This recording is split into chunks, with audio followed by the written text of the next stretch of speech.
Assalamualaikum warahmatullahi wabarakatuh. Sekarang jumpa lagi dengan saya Diana Zaini dalam acara yang berbeda, yaitu acara untuk kita bicara skop internasional, yaitu materi International Trade of Law atau hukum perdagangan internasional, di mana nanti kita akan membahas bagaimana perdagangan internasional itu dilaksanakan di tingkat internasional. Dan untuk Indonesia, perdagangan internasional itu akan memberikan salah satu sumbangan devisa terbesar selain dari pajak. Nah, untuk itu nanti akan saya paparkan per materi-materi yang terkait dengan hukum perdagangan internasional. Selanjutnya saya akan membahas masih dalam eksistensi hukum perdagangan internasional, ya, di mana di situ nanti adanya satu kemandirian, terus adanya kontrol ekonomi internasional dalam membangun ekonomi nasional masing-masing tiap negara. Eksistensi hukum dagang internasional ini ada alirannya, yaitu merkantilisme di abad 15 sampai 16, kemudian perdagangan internasional sebagai instrumen kebijakan nasional, dan reaksinya ada teori keunggulan komparatif atau principle of comparative advantage yang diuras oleh pertama kali David Ricardo di tahun 1772 sampai 1823, yang spesialisasinya suatu produk. Kemudian adanya pemain utama yang memaksimalkan potensi-potensi yang sudah ada. Kemudian liberalisasi perdagangan, kemudian sistem keuangan serta pasar internasional akan berkaitan dalam modal utama kegiatan perdagangan internasional, yang juga akan berkaitan bersentuhan banyak dengan keuangan dan moneter internasional.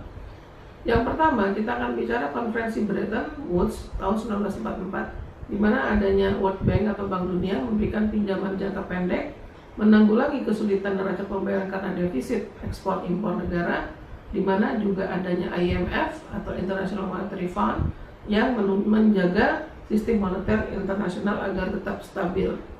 Tujuan perdagangan internasional yang stabil, meningkatkan volume perdagangan internasional, kemudian meningkatkan standar hidup manusia, membuka lapangan pekerjaan, mengembangkan sistem perdagangan yang multilateral yang adil, dan meningkatkan pemanfaatan SDM dan SDA yang efektif. Ini juga tadi sudah saya jelaskan, ya.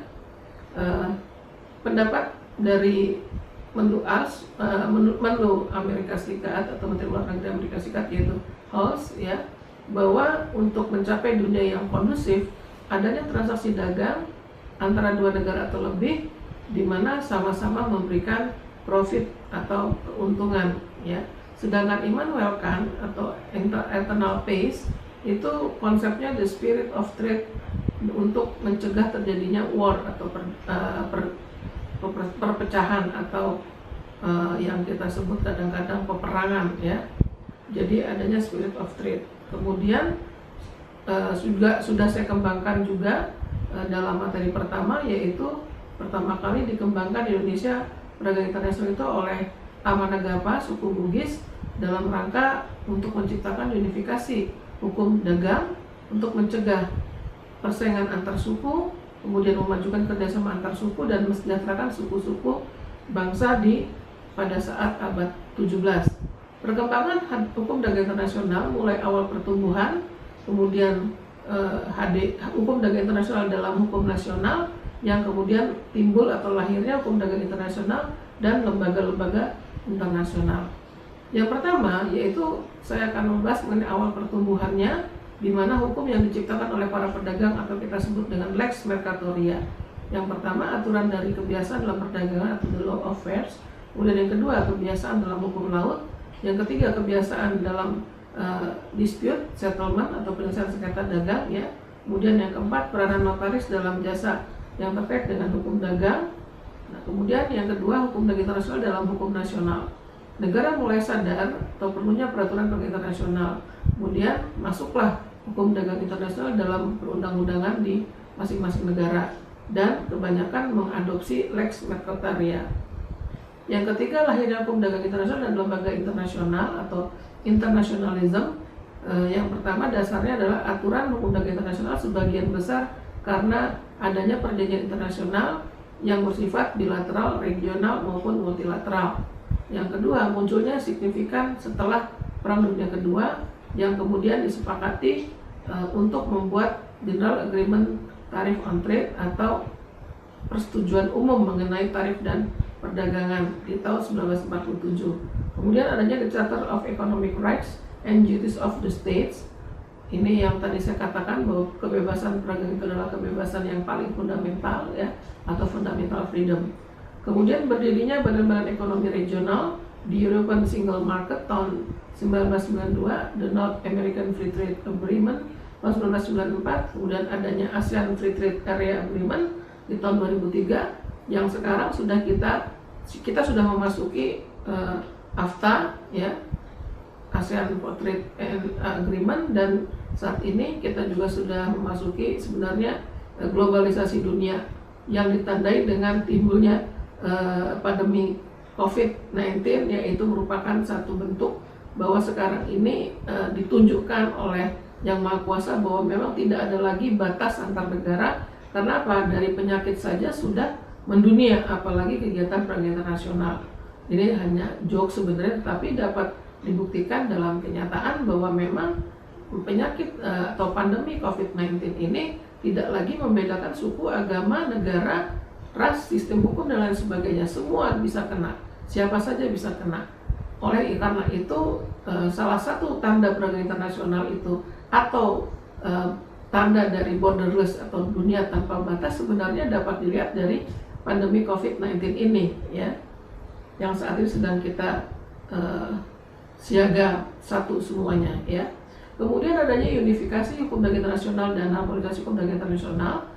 Ini terjadi karena ada perbedaan hukum nasional, kemudian dapat menghambat transaksi perdagangan internasional, sehingga timbul resolusi Majelis Umum PBB nomor 2102 ya, yang dikatakan conflict and divergences arising from the laws of different states constitute an obstacle to the world trade development.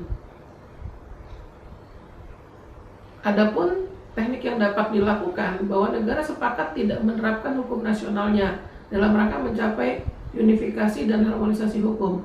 Kemudian adanya prinsip choice of law atau pilihan hukum masing-masing yang disepakati.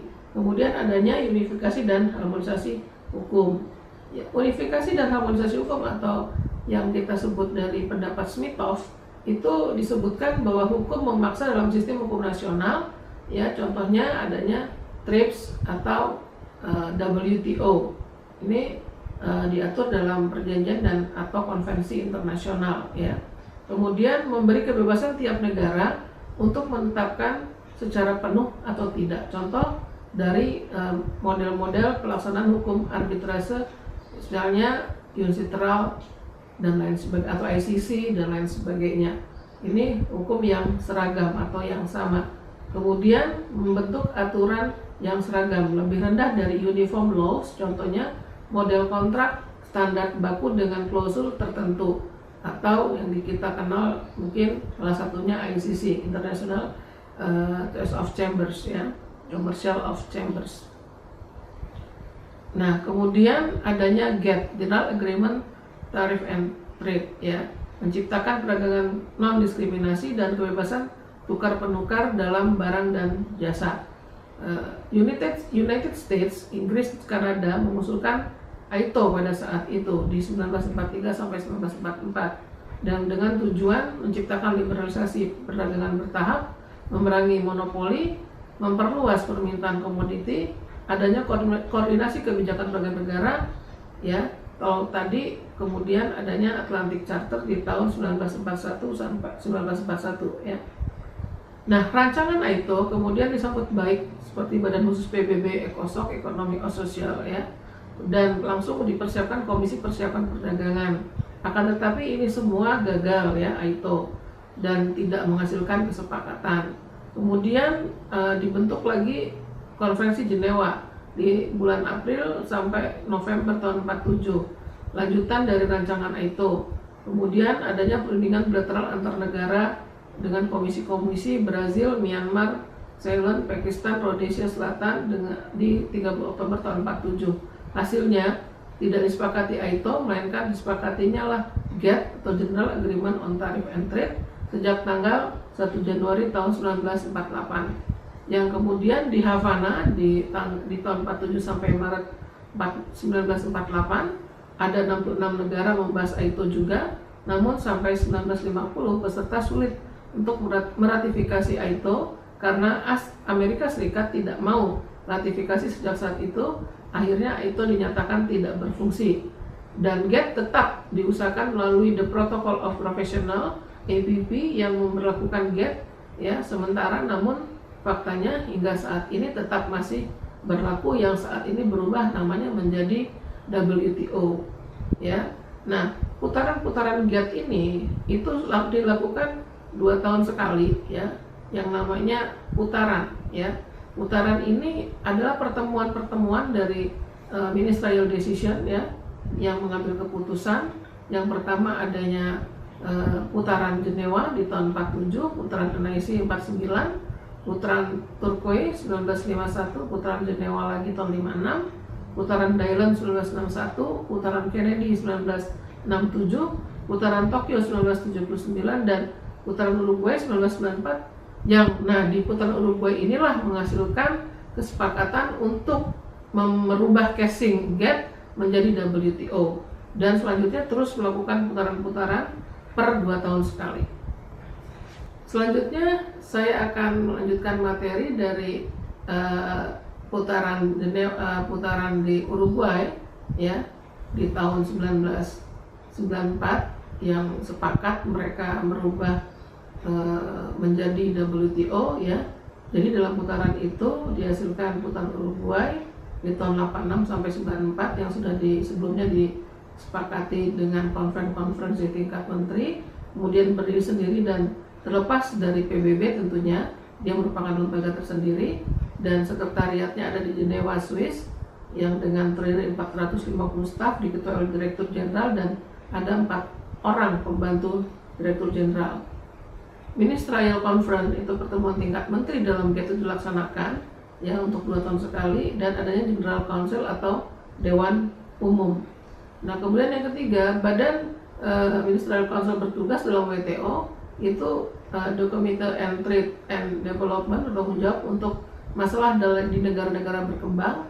Kemudian adanya di Committee on Balance of Payments, konsultasi kesulitan neraca pembayaran, dan adanya the Committee on Budget, Finance and Administrative, yaitu mengatur anggaran dan keuangan WTO. Nah, inilah tugas Ministerial Council ya.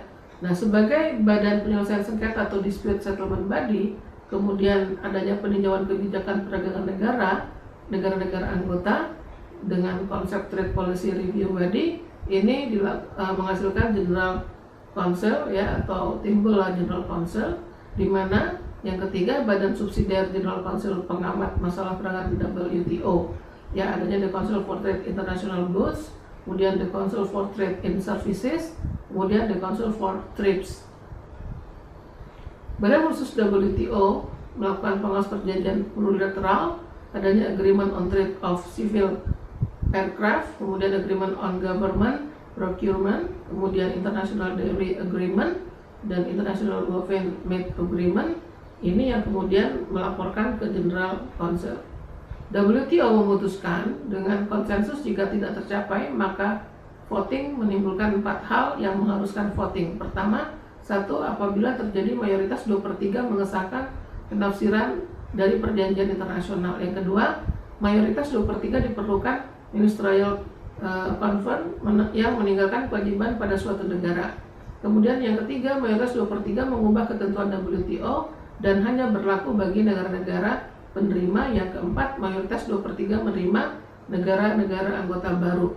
Kebijakan unifikasi dan harmonisasi WTO ada di pasal 16 di perjanjian WTO, yang selanjutnya juga ada perjanjian di bawah piagam WTO, antara lain adanya TRIPS, GATT, TRIPS ya, dan berdirinya WTO yang berupaya untuk mendorong harmonisasi hukum berupa standar produk domestiknya agar kebijakan standar produk suatu negara tidak menghambat perdagangan internasional ya.